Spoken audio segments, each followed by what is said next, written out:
Behold, the Lamb of God who takes away the sins of the world.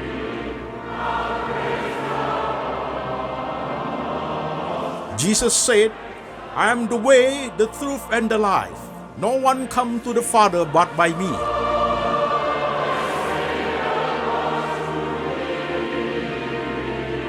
For God so loved this world, so he gave his one and the only Son. Whoever believes in him shall not perish, but have eternal life. Shalom jemaat sekalian, saya Pendeta Antoni Chang. Salam kepada seluruh jemaat setia pendengar firman lewat Lembaga Antoni Chang Ministry Internasional. Tema kita hari ini adalah kedewasaan rohani bagian keempat, kontemplasi part 30, kontemplasi bagian ke-30.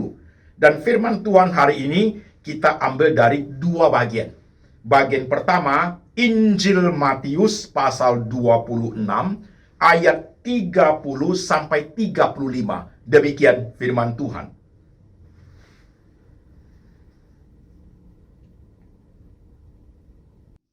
Sesudah menyanyikan nyanyian pujian, pergilah Yesus dan murid-muridnya ke Bukit Zaitun.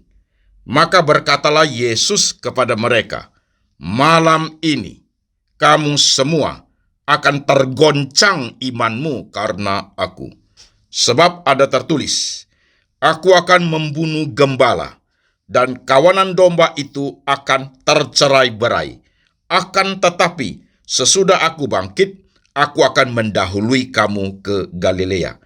Petrus menjawabnya, "Biarpun mereka semua tergoncang imannya karena engkau, aku sekali-sekali tidak."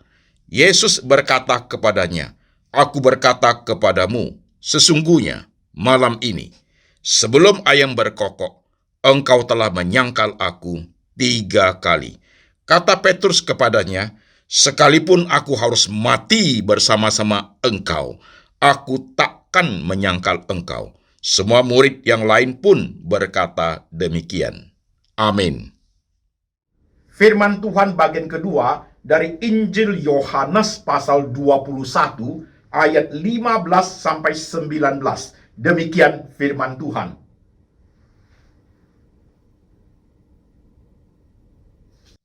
Sesudah sarapan, Yesus berkata kepada Simon Petrus, "Simon, anak Yohanes, apakah engkau mengasihi aku lebih daripada mereka ini?" Jawab Petrus kepadanya, "Benar Tuhan, engkau tahu bahwa aku mengasihi engkau." Kata Yesus kepadanya, "Gembalakanlah domba-dombaku." Kata Yesus pula kepadanya untuk kedua kalinya, "Simon, anak Yohanes, apakah engkau mengasihi aku?" Jawab Petrus kepadanya, "Benar Tuhan, engkau tahu bahwa aku mengasihi engkau." Kata Yesus kepadanya, "Gembalakanlah domba-dombaku." Kata Yesus kepadanya untuk ketiga kalinya, "Simon, anak Yohanes, apakah engkau mengasihi aku?" Maka sedih hati Petrus karena Yesus berkata untuk ketiga kalinya, "Apakah engkau mengasihi aku?" Dan ia berkata kepadanya, "Tuhan, engkau tahu segala sesuatu. Engkau tahu bahwa aku mengasihi engkau." Kata Yesus kepadanya, "Gembalakanlah domba-dombaku. Aku berkata kepadamu, sesungguhnya ketika engkau masih muda, engkau mengikat pinggangmu sendiri dan engkau berjalan kemana saja kau kehendaki. Tetapi jika engkau sudah menjadi tua, engkau akan mengulurkan tanganmu dan orang lain akan mengikat engkau dan membawa engkau ke tempat yang tidak kau kehendaki." Dan hal ini dikatakannya untuk menyatakan bagaimana Petrus akan mati dan memuliakan Allah. Sesudah mengatakan demikian, ia berkata kepada Petrus, "Ikutlah aku." Amin. Saudara-saudara sekalian, firman Tuhan tadi kita sudah baca, kita sudah dengar. Sekarang mari kita tunduk kepala, kita berdoa. Tuhan Yesus, kami sudah membaca firman-Mu. Kami sudah mendengarkan firman-Mu. Sekarang roh Tuhan bekerja, mengurapi hamba-Mu ini, boleh menyampaikan firman Tuhan dengan bahasa yang sederhana, bahasa yang gampang dimengerti oleh seluruh lapisan jemaat. Kami rindu iman dan kasih kami bertumbuh di dalam Tuhan. Kami ingin hidup ini senantiasa diperbaharui oleh kebenaran. Kami ingin hubungan kami dengan Tuhan makin hari makin baik. Kuasai hati dan pikiran kami Tuhan.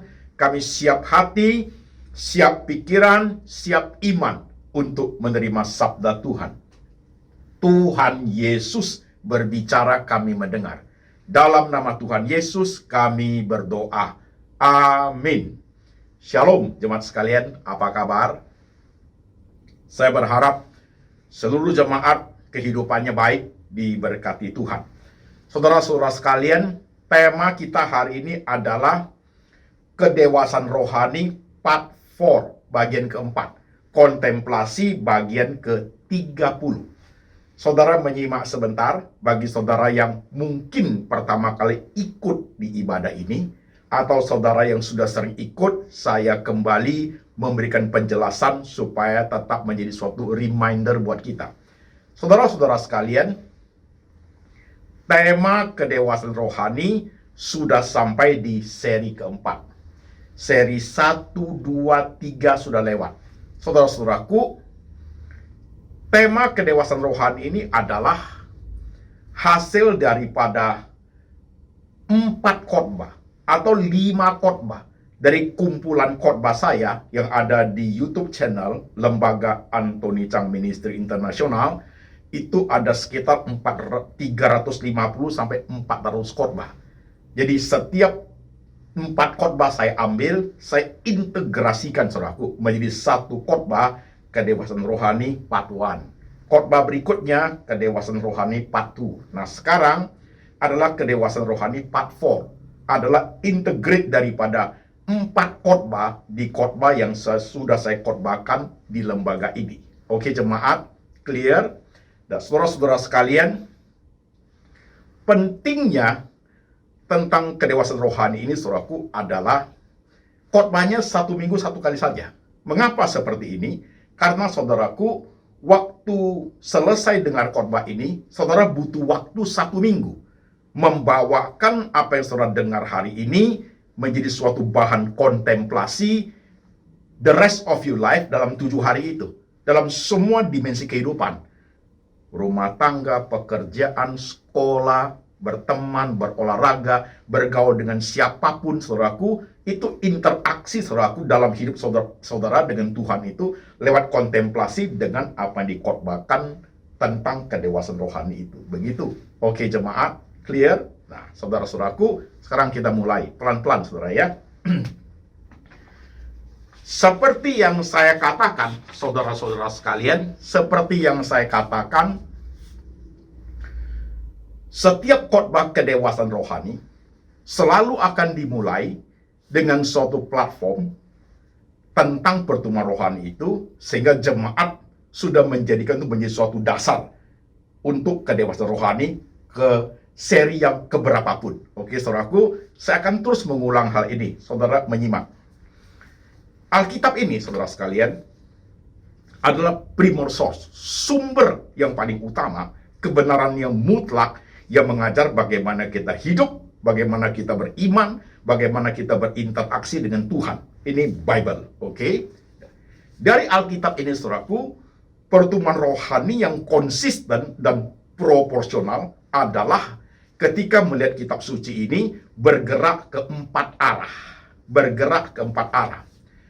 Arah yang ke atas, saudaraku, arah yang ke atas, saudara harus ingat ini ya, karena kedewasaan rohani 1, 2, 3, dan 4, ini tetap menjadi platform. Arah yang ke atas, saudara sekalian, adalah poin pertama, bertobat. Poin kedua, terima Tuhan Yesus sebagai Tuhan dan Juru Selamat. Jadi yang ke arah ke atas itu, saudara sekalian, itu harga mati. Harga mati. Orang kalau tidak bertobat, tidak mungkin dia akan bertumbuh kerohanian dalam Tuhan. Orang tidak bertobat, tidak mungkin akan mengalami kedewasaan rohani. Orang yang tidak bertobat, tidak mungkin dia mengenal Tuhan Yesus. Oke? Kemudian yang kedua, saudaraku, adalah terima Tuhan Yesus, terima Yesus sebagai Tuhan dan Juru Selamat. Kalau terima Tuhan saja, dia pikir keselamatan bisa datang dari siapapun, itu keliru. Orang itu pun rohaninya tidak bertumbuh. Terima Tuhan Yesus sebagai Tuhan dan Juru Selamat. Poin ini, saudara sekalian, adalah harga yang paling penting, harga mati dalam iman orang Kristen. Alkitab yang mengajarkan seperti itu. Bertobat, terima Tuhan Yesus sebagai Tuhan dan Juru Selamat. Itu harga mati. Disitulah mulai awal daripada suatu pertumbuhan rohani. Itu arah yang ke atas. Oke? Nah, arah yang ke sebelah kiri, jemaat sekalian, itu ada 2 poin. Saudara catat ya. Nanti saudara bawakan itu, taruh di dompet saudara. Kalau lagi ngopi, kontemplasi, ingat. Wah, ini 4 poin ini saya harus pahami dengan baik. Nanti saudara akan melihat di 4 poin itu kelemahan saudara di mana. Saya sering jatuh di bagian ini, Pak. Nah, disitulah kontemplasi itu. Oke, saudaraku. Bagian kedua, ke kiri ini, saudara sekalian, kita di arah ke atas, arah ke kiri, 2 poin. Poin pertama, pengenalan kepada Tuhan.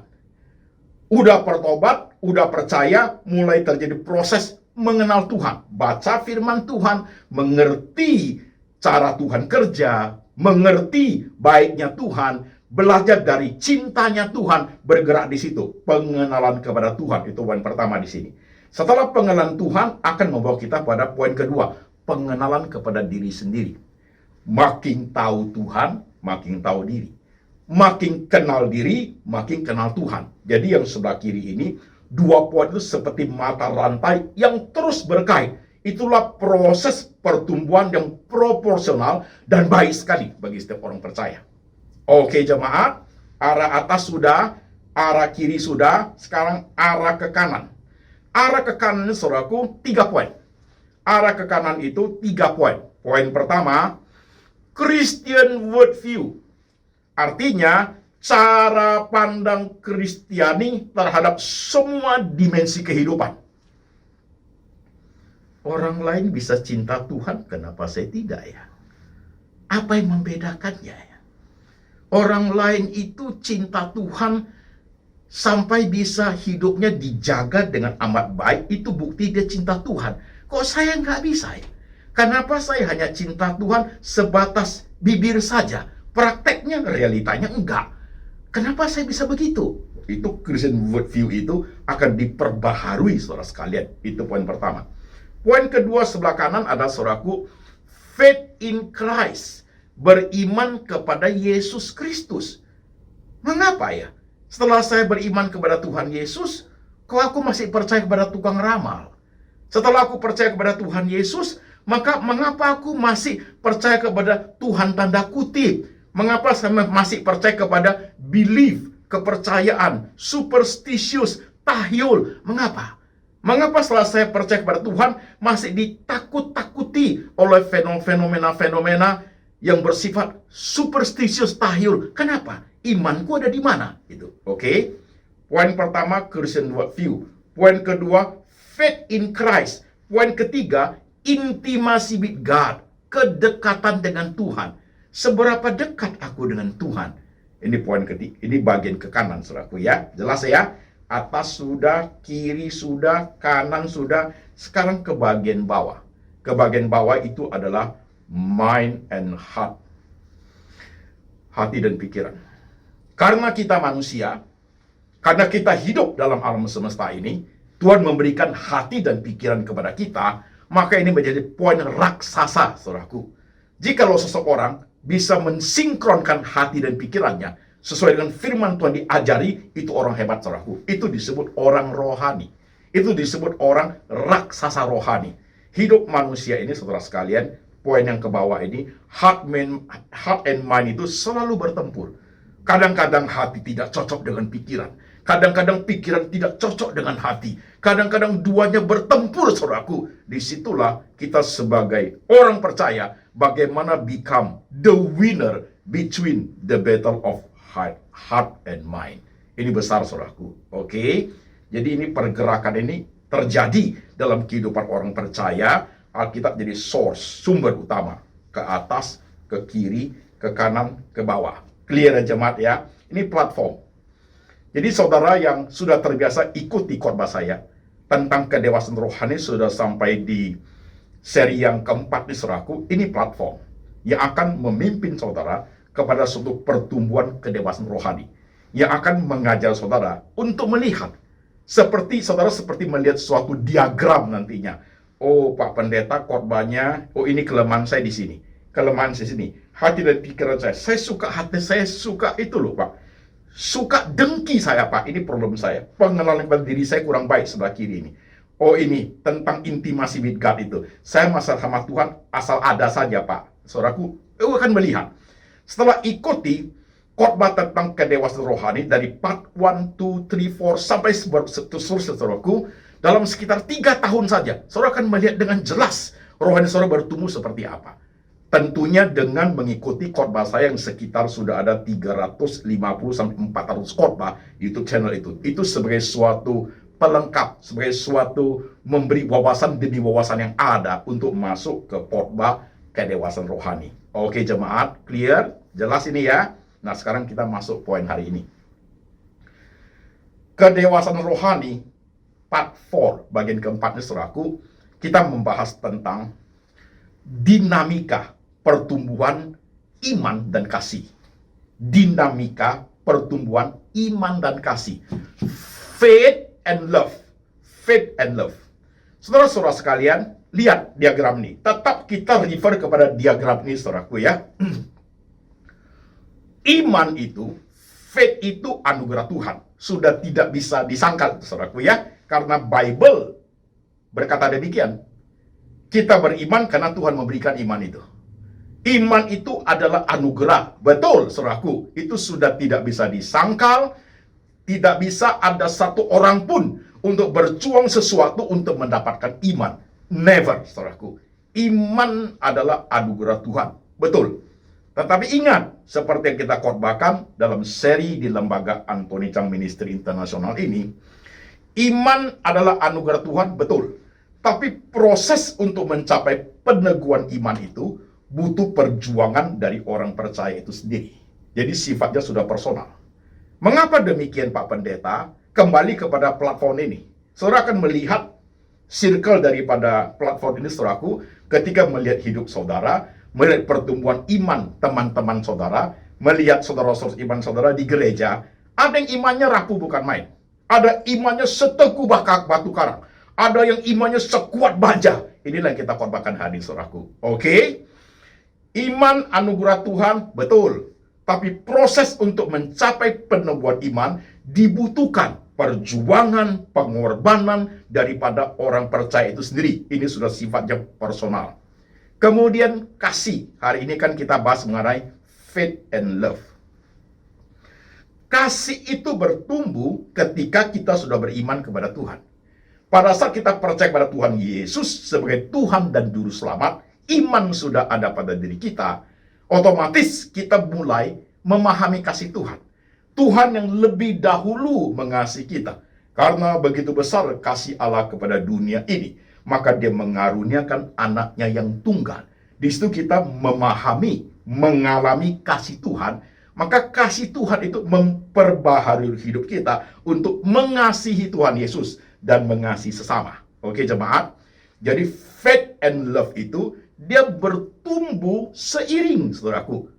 Bertumbuh seiring. Jadi boleh dikatakan faith and love itu menjadi suatu mata rantai pertumbuhan rohani. Di situ letaknya. Dan faith and love itu ketika kita masukkan di platform kita ini saudara sekalian, dia dominannya ada di sebelah kanan. Masih ingat? Faith in Christ, itu dia. Ada yang di bawah, intimacy with God, love pasti di situ. Oke jemaat, nah sekarang pelan-pelan. Saudara-saudara sekalian, ketika kita bicara mengenai dinamika pertumbuhan daripada iman dan kasih itu, tentunya semua ini pertumbuhan itu akan dipraktekkan dalam wadah kehidupan kita. Kehidupan kita jemaat sekalian, you and me, kehidupan kita itu, gelombang kehidupan kita itu, seperti yang dikatakan di Alkitab di Pengkhotbah pasal 3 itu, everything has its own time. Ingat ya, ini basic nih saudaraku. Segala sesuatu ada waktunya. You pernah tersenyum, mungkin suatu hari you akan nangis. You pernah susah, suatu hari you bisa hidup senang. Saudara pernah cinta, suatu hari bisa timbul apa yang disebut dengan benci. Saudara lahir di dunia ini, suatu hari saudara akan mati. Jadi itu suatu hal yang keseimbangan dalam kehidupan. Everything has its own time. Itulah gelombang kehidupan setiap orang percaya, atau gelombang kehidupan daripada umat manusia, saudaraku. Dalam gelombang kehidupan itulah dipraktekkan dalam hidup kita, saudara sekalian. Di situ terjadi dinamika pertumbuhan faith and love, kasih, iman dan kasih. Oke, di situ. Nah, sekarang kita masuk ke perikop yang kita baca. Kita lihat contoh dulu, saudaraku. Perhatikan. Di dua perikop yang tadi kita baca itu, saudaraku, adalah perikop pertama berbicara mengenai sebelum Tuhan Yesus disalibkan. Yesus berkata kepada murid-muridnya. Ingat, saudaraku, ya, ayat yang kita baca tadi itu, Yesus berkata kepada murid-muridnya, iman kalian akan goncang. Itu kata Tuhan, saudaraku. Iman kalian akan goncang karena anak manusia, gembala, akan dibunuh dan kawanan domba itu akan bercerai-berai. Tuhan berkata demikian. Maksudnya, waktu Tuhan Yesus ditangkap, disalib, dan dibunuh, mati, saudaraku, itu kawanan domba, termasuk murid-murid yang dengar itu, iman mereka akan goncang dan akan cerai-berai. Itu kata Tuhan. Oke?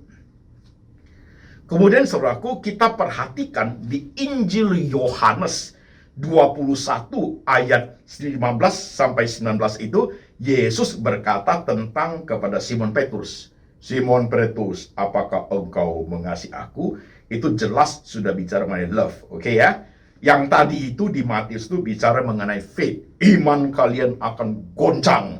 Nah, sekarang kita perhatikan jalannya secara historikal.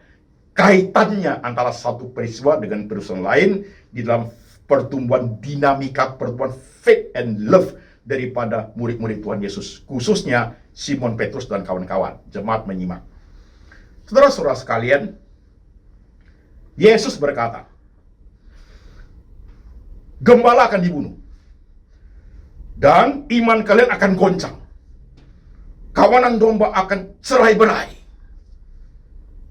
Petrus langsung menyambut, Tuhan, sekali-sekali itu tidak akan terjadi kepada engkau. Sekalipun mereka akan menyangkal engkau, tapi aku akan mati untuk engkau. Itu kata Petrus, saudaraku. Yesus berkata, Petrus, kokohan ayam akan menjelaskan kepada engkau, engkau menyangkal aku 3 kali. Tuhan ngomong begitu ya, saudaraku. Oke, nah saudara perhatikan.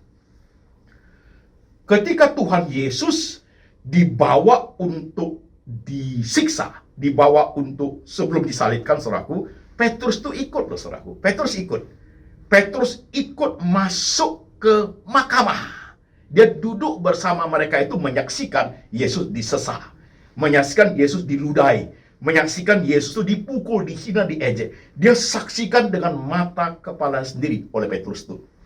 Dia melihat semuanya. Nah, pada saat ada seseorang mengatakan, ini juga temannya. Ada seorang wanita mengatakan, aku kenal dia. Petrus mulai mengelak, Petrus mulai menyangkal. Akhirnya Petrus mulai, saudaraku, menghujat. Dia menyangkal benar-benaran, saudaraku. Nah, saat itu ayam berkokok. Pada saat ayam berkokok, saudara sekalian, Petrus kaget. Pasti kaget. Tersentak pasti dia. Dia teringat yang Tuhan ngomong. Saudara, coba using your imagination.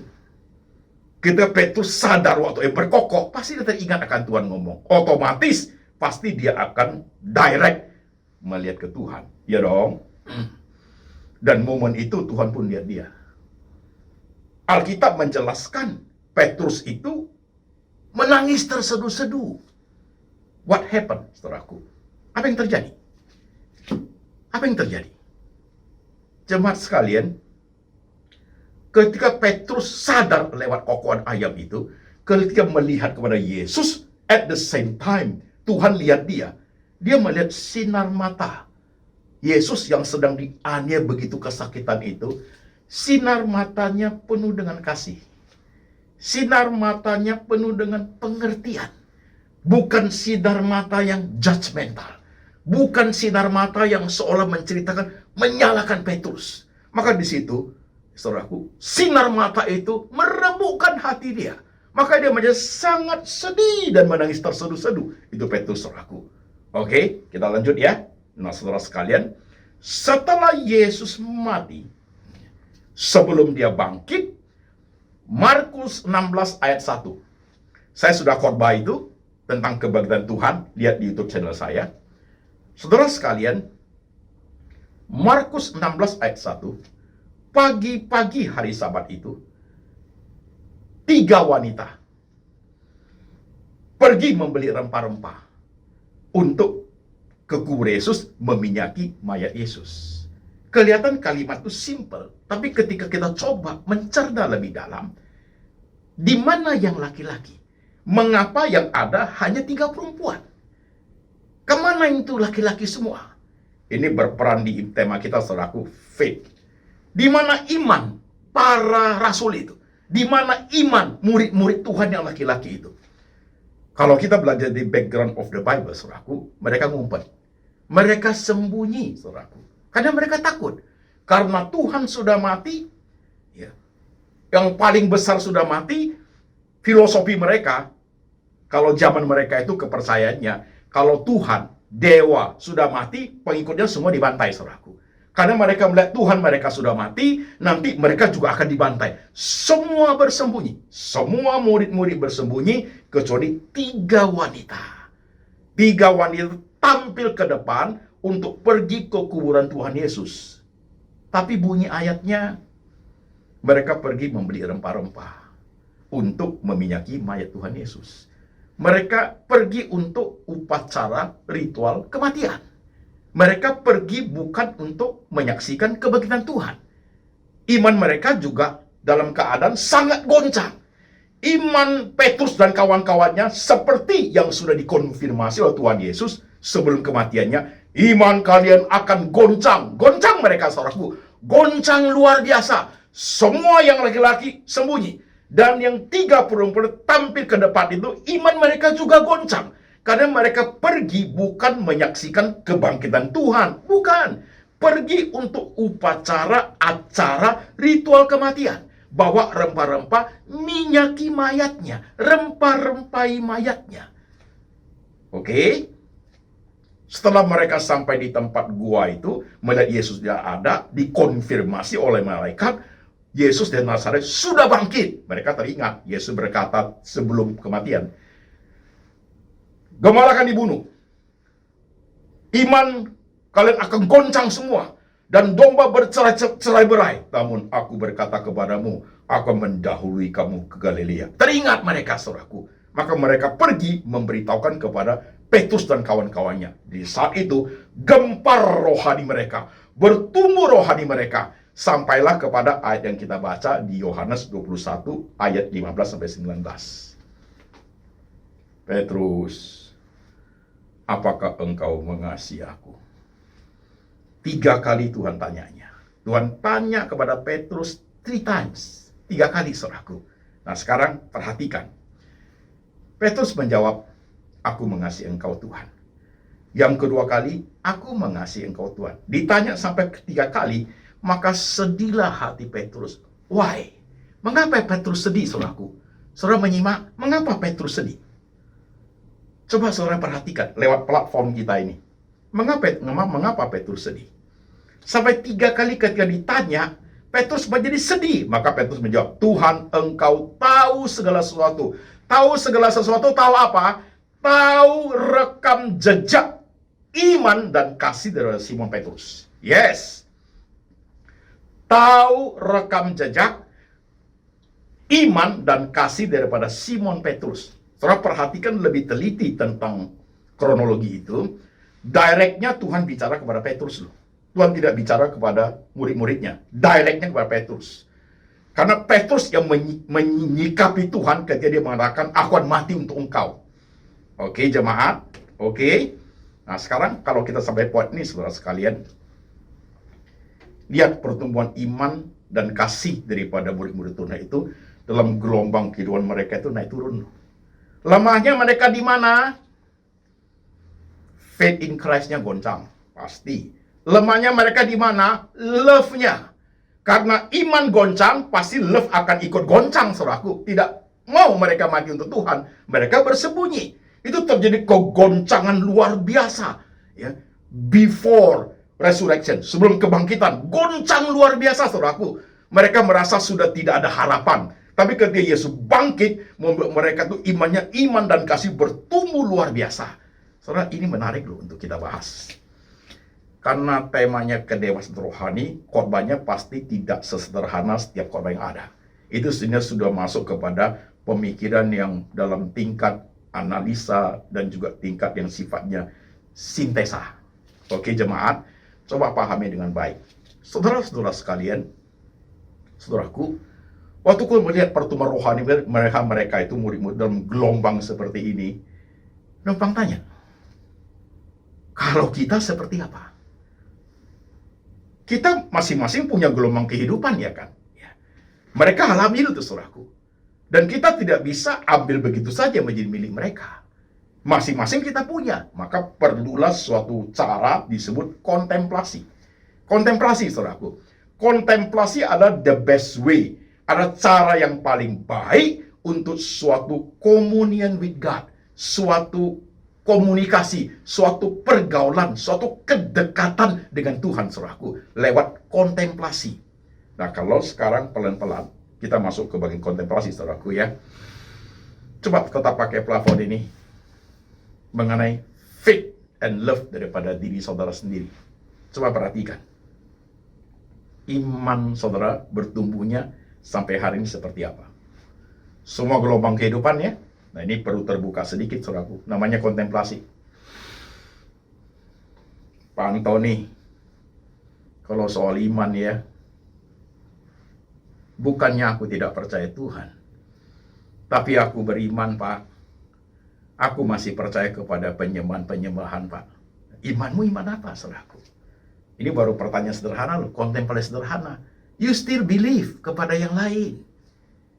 Untuk usahamu aja, kamu cari tukang peramal. Faith-nya itu faith apa? Saudaraku, faith apa? Nah, lihat plafon ini, saudaraku. Lemahnya di situ banyak sekali orang Kristen seperti itu, saudaraku. Namanya Kristen, pakai anting-anting Kristen, salib Kristen, ngomongnya haleluya. Tetapi dalam kehidupan praktek imannya, saudaraku, dia beriman kepada banyak hal. Ramalan-ramalan dia percaya. Masih cari namanya dukun, perdukunan. Untuk usahanya, dia supaya usahanya maju, dia buat cara-cara dukun, saudaraku. Dia bukan belajar untuk berdoa kepada Tuhan, tidak. Numpang tanya, iman kepada Tuhan itu iman seperti apa? Masalah sakit yang paling berbahaya, kelihatannya tidak sembuh ketika orang tawarkan penyembuhan lewat kuasa lain, lewat kepercayaan lain. Itu orang Kristen mau loh. Jadi iman pada Kristus, iman seperti apa? Ini saudara kita harus cerna, jemaat sekalian. Ini direct kepada kita semua. Khotbah seperti ini akan masuk ke bagian hidup yang paling dalam, yang kadang-kadang kita tidak sadar, atau kadang-kadang kita pura-pura, atau kadang-kadang kita merasa tidak berdaya. Ya sedikit kompromi lah, Pak. Tidak bisa. Iman tidak bisa kompromi. Tidak bisa. Lebih baik miskin daripada you kaya dengan cara yang tidak benar. Lebih baik mati dalam sakit daripada disembuhkan oleh kuasa lain, saudaraku. Iman tidak bisa kompromi, saudara sekalian. Tidak bisa. Nah, numpang tanya, kerohanian jemaat sampai sekarang seperti apa? Ya, saya begitulah, Pak. Konsistensi pertumbuhan rohani saudara yang saya sebut di plafon itu tidak proporsional tumbuhnya. Lemahnya di faith in Christ. Itu baru satu poin loh, saudaraku. Itu baru satu poin. Kalau tentang love. Saudara bilang, jemaat bilang, aku mengasihi Tuhan Yesus. Is it true? Kasih itu adalah berkorban loh, saudaraku. Karena begitu besar kasih Allah, dia korbankan anaknya. Kasih itu adalah berkorban. Nah, ketika kita bicara kita mengasihi Tuhan, tapi kita tidak berkorban apa-apa Tuhan, bukankah kita membohongi diri kita sendiri? Ya kan? Kasih Tuhan itu bukan sekedar hanya memberi persembahan, saudaraku. Itu harus, tapi bukan itu. Bukan sekedar itu. Hidup benar aja. Hidup benar. Untuk diri sendiri benar. Hidup benar kepada keluarga kita. Sayang istri, sayang anak, sayang suami, saudaraku. Bisnis dengan benar, itu bentuk kita mengasihi Tuhan, loh jemaat sekalian. Itu bentuk kita mengasihi Tuhan. Jangan hanya karena saya kasih uang kepada Tuhan, selesai, kita sesuka kita hidup tidak benar, loh. Itu bukan kasih, saudaraku. Itu bukan kasih. Itu bukan kasih. Kalau saudara mengasihi istri, mengasihi suami, saudara sekalian, bentuk kasih itu perhatikan hidup dia. Bentuk kasih kita perhatikan hidup anak-anak kita. Bentuk kasih kita kepada mereka adalah hidup kita baik. Supaya mereka tahu kita benar-benar mengasihi mereka. Bukan karena aku mengasihi istriku, suamiku, anak-anakku, mereka saya kasih, tapi hidup kita porak-poranda. Itu bukan kasih, saudaraku. Itu bukan kasih. Mereka dengar kita hidup tidak benar aja. Praktek kasihnya tidak jalan. Malah itu menyusahkan mereka. Do you understand? Coba perhatikan hidup ini. Maka Yesus berkata Simon Petrus 3 kali. Simon, anak Yohanes, apakah engkau mengasihi aku? Sampai dia sedih, saudaraku. 3 times. 3 kali itu di Alkitab itu sangat penting. Penting, urgent, krusial. Paulus dalam matanya hampir buta, duri dalam daging itu berseru 3 kali. Tuhan panggil Samuel di perjanjian lama 3 kali. Samuel, Samuel, Samuel. Petrus menyangkal Tuhan Yesus 3 kali, saudaraku. Yesus berkata, aku akan bangkit dari orang mati pada hari ketiga. 3 kali di hari ketiga. 3, saudaraku. 3 itu dalam Bible itu urgent, krusial, penting, jemaat sekalian. Penting. Dan pada saat kita coba memahami, sampai 3 kali Yesus berkata, Simon, apakah engkau mengasihi aku? Secara implisitnya, Simon, coba yuk pelajari rekam jejakmu. Kau yang menyangkal aku kan? Kau yang mengatakan mau mati buat aku kan? Kau yang mengatakan ini itu kan? Dan sekarang, you bilang you mengasihi saya. Konsistenkah engkau? Betul-betulkah engkau? Seriuskah engkau? Sampai dia sedih, saudaraku. Nah, kalau hari ini Tuhan tanya kita, apakah engkau mengasihi Tuhan Yesus? Tuhan tanya saudara sekalian dengar khotbah ini 3 kali. Bertanya kepadamu, Tuhan tanya sampai 3 kali. Langsung you referring kepada you punya life. You mengasihi Tuhan. Gimana anak istrimu hidup? You perhatikan mereka. Gimana engkau hidup? Jujur hidupmu? Suci hidupmu? Kesucian hidup menjadi penting, suci hidupmu. Mengapa ada orang percaya yang selalu tenggelam dalam dunia dosa ranjang? Saudaraku, dunia dosa ranjang tahu? Lihat platform kembali. Kelemahan orang seperti itu ada di heart and mind. Sudah pasti. Dia knowing God-nya dia tahu, itu dosa. Dia tahu. Tentang worldview-nya dia tahu, itu tidak boleh. Dia tahu. Tapi tentang heart and mind-nya, saudara sekalian, dia heart and mind-nya itu selalu sudah menikmati itu terlampau lama. Jadi dia merasa untuk firman Tuhan menjadi kebal. Ya nantilah itu, dia menggunakan reason, pikiran dia untuk mengatakan semua orang juga begitu. Ini kalau saudara yang selalu jatuh dalam bidang itu, kembali ke platform ini untuk melihat, Tuhan, kelemahan saya di heart and mind. Kelemahan saya di pengenalan diri saya. Saya selalu jatuh di situ, Tuhan. Tenggelam, nggak pernah bangkit lagi. Hanya menyesal, tetapi do it and do it again. Itu kelemahan dalam dosa ranjang, saudaraku. Kalau sudah begini, Tuhan tanya, do you love me? Saudara cinta Tuhan. Cinta Tuhan dengan mengorbankan kesucian hidup, itu disebut cinta Tuhan. Omong kosong, saudaraku.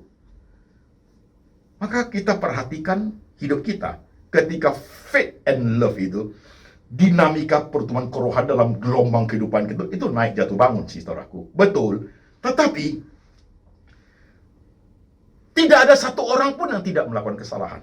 Tidak ada satu orang pun yang tidak pernah melakukan pelanggaran dosa. Tetapi, saudaraku, ketika orang itu sadar lihat platform seperti ini, ya, sadar berubah, saudaraku, itu ada pengharapan. Tetapi ketika orang itu sadar tetapi tidak bertobat, tidak berubah saudaraku, dan terus-menerus melakukannya kembali, itu kelemahan di heart and mind, itu disaster bagi kehidupan orang seperti itu. Siapa kita? Kalau Tuhan tanya, apakah engkau mengasihi aku? Hidup ini nobody is perfect loh. Tapi untuk suatu pertumbuhan ke depan itu harus ada loh. Petrus dan kawan-kawannya nggak perfect mereka. Takut mereka. Sembunyi mereka. Tapi ketika Tuhan mengatakan, apakah engkau mengasihi? Rekam jejaknya terbaca semua. Di situ terjadi perubahan totalitas luar biasa. Pada saat Tuhan Yesus naik ke surga, saudaraku, mereka tersebar.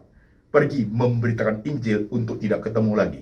Ketemunya di sorga nanti. Semua murid-murid Tuhan Yesus rata-rata mati martir semua. Termasuk Petrus. Petrus mati di Roma zaman kekaisaran Kaisar Nero, kaisar yang paling kejam. Dia disalib terbalik, saudaraku, kepala di bawah. Karena dia menganggap dia tidak layak disalib seperti Tuhan. Dia minta disalib terbalik. Dari kehidupan dia sadar sekali. Banyak kelemahannya, banyak kekurangannya, banyak arogansi rohaninya. Faith and love-nya jatuh bangun. Tapi toh dia bisa berjuang untuk hidup yang di akhir hidupnya memperkenan Tuhan. Jemaat, coba lihat dirimu sendiri. Antara faith and love itu, saudara, tumbuhnya sudah seperti apa? Ini bahan kontemplasi yang luar biasa. Lihat anakmu, lihat istrimu, lihat suamimu, lihat hidupmu sendiri. Di platform ini, kelemahanmu di bidang apa? Saya masih enjoy di bidang-bidang yang kategorinya dosa besar, Pak. So what? Pertumbuhannya mau apa? Ya nggak apa-apa lah, biarinlah Pak, mau diapain lagi? Nggak bisa begitu. Nggak bisa begitu. Kalau begitu, saudara tidak bisa bertumbuh. Kalau begitu, kedewasaan rohani, khotbah yang saya khotbahkan, saudaraku, tidak menjadi berkat bagi saudara. Hanya menjadi suatu peringatan, ujungnya khotbah ini akan Tuhan pakai menjadi apa? Menjadi hukuman buat jemaat. Karena suatu hari itu akan mengatakan, sudah dikhotbahkan tentang life itu. Sudah dikhotbahkan bagaimana faith and love itu. Tapi kita tidak peduli, jemaat sekalian. Is it right? Anak remaja coba lihat. Pemuda, pengusaha, ibu rumah tangga, hamba Tuhan, mahasiswa teologi, pelayan-pelayan Tuhan. Coba perhatikan pakai platform ini. Yang ke atas, ke samping, ke kiri, ke kanan, ke bawah. Kelemahanmu di mana? Gelombang kehidupanmu, faith and love itu pertumbuhannya kayak apa? Jangan dia die. Jangan dia mati loh. Jangan cinta itu menjadi kosong. Jangan iman itu menjadi pasif. Kalau sudah begitu, sudah saudaraku. Gak bisa buat apa-apa hidup ini. Maka suatu komunikasi dengan Tuhan itu contemplate. Tuhan, kenapa ya Tuhan?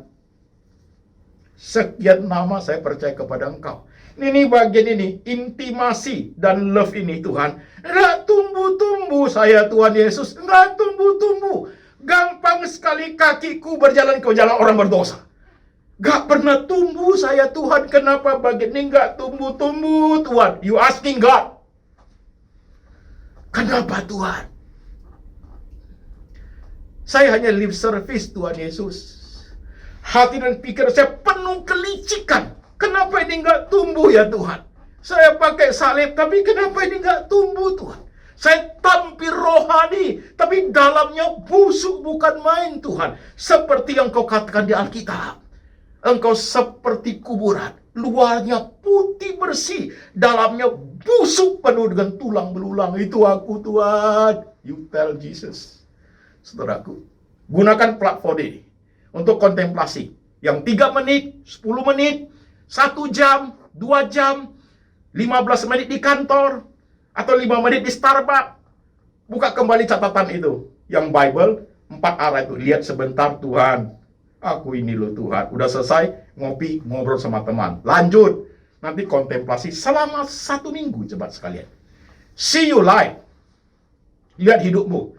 See you spiritual growth. Lihat pertumbuhan rohanimu. Pahami bagian ini. Mana kelemahan sampai sekarang gak pernah tumbuh-tumbuh. Lihat di situ seraku. Supaya kita benar-benar sadar. Ini menjadi suatu cermin untuk membuat kita bertumbuh. Kita sadar kurangnya di mana. Kita sadar bahwa pengenalan kepada Tuhan itu seperti apa. Kita sadar bahwa iman saya percaya Tuhan itu mulai tergoncang, saudaraku. Pahami seperti itu. Dan percaya, orang-orang yang menekuni hidup demikian, pertumbuhan rohaninya pelan tapi pasti, dia growing-nya saudaraku proporsional. Sadar akan hidup, ngerti akan hidup, sadar akan bahaya kehidupan, tahu kurangnya, tahu kelemahannya, tetapi masih tetap ingin bertumbuh. Tahu dosa, tahu pelanggaran, tapi mau berubah dan hidup lebih benar. Inilah kontemplasi itu saudaraku. The best way untuk perubahan. Hidup ini the best way untuk communion with God. Oke, jemaat. Oke. Saya tidak tahu kelemahanmu apa di bagian ini, saudaraku. Saudara sendiri lacak sendiri. Dan nangislah di situ. Berdoa di situ, aku kurangnya di ini Tuhan. Aku kurangnya di bagian ini, aku kurangnya di bagian ini, aku kurangnya di bagian ini, aku kurang di bagian heart and mind Tuhan. Hatiku, pikiran selalu terbawa oleh pemikiran sekuler, selalu terbawa oleh pemikiran yang negatif Tuhan. Pikiran hatiku selalu begitu. Tiap hari saya ribut tentang hati dan pikiran saya terus kacau balau Tuhan Yesus aku lemahnya di bidang ini. You ask God untuk memperbaharui imanmu saudaraku. Oke jemaat, berharap seri keempat ini menjadi blessing buat saudara sekalian. Mari kita tunduk kepala, kita berdoa. Tuhan Yesus, kami ingin bertumbuh di dalam Engkau. Kami ingin iman dan kasih kami bertumbuh seiring dengan semua gelombang kehidupan yang kami alami. Kami percaya Tuhan ada di situ. Kami percaya Tuhan sedang merendah, Tuhan sedang membentuk, Tuhan sedang meneguhkan kami. Yang kami khawatirkan adalah kami tidak aware, kami tidak hati-hati, kami tidak mencermati, kami tidak sadari. Sekalipun kami sadari, kami tidak bertobat. Itu bencana buat kami Tuhan. Ajar kami Tuhan, lewat perubahan-perubahan yang harus kami perbaharui demi masa depan rohani yang lebih baik, demi untuk memuliakan Tuhan, demi untuk hidup berkenan kepada Tuhan, demi kata-kata kami untuk mencintai Engkau ya Tuhan. Sadarkan kami mencintai Engkau Tuhan, bukan sekedar memberi persembahan. Mencintai Engkau Tuhan, bukan sekedar melayani Engkau. Mencintai Engkau Tuhan, bukan sekedar untuk mengasihi keluarga, anak, suami, dan istri. Mencintai Engkau Tuhan adalah menjaga diri kami baik-baik, menjaga hati kami baik-baik, menjaga hidup kami baik-baik. Itu bukti cinta. Ajar kami ya Tuhan, biar berkat ini turun atas jemaat ya Tuhan. Letakkan tanganmu di pikiran jemaat, letakkan tanganmu di hati jemaat, meteraikan firman ini ya Tuhan, dan biar berkat ini turun atas jemaat. Kasih dari Bapa dari surga turun atasmu. Yesus Kristus adalah gembala yang baik, pemelihara jiwamu. Dan Tuhan Roh Kudus ada dalam hatimu, mengajar engkau tentang kebenaran sampai selama-lamanya. Sampai suatu hari Tuhan datang kembali menjemput setiap orang percaya. Dalam nama Tuhan Yesus. Amin.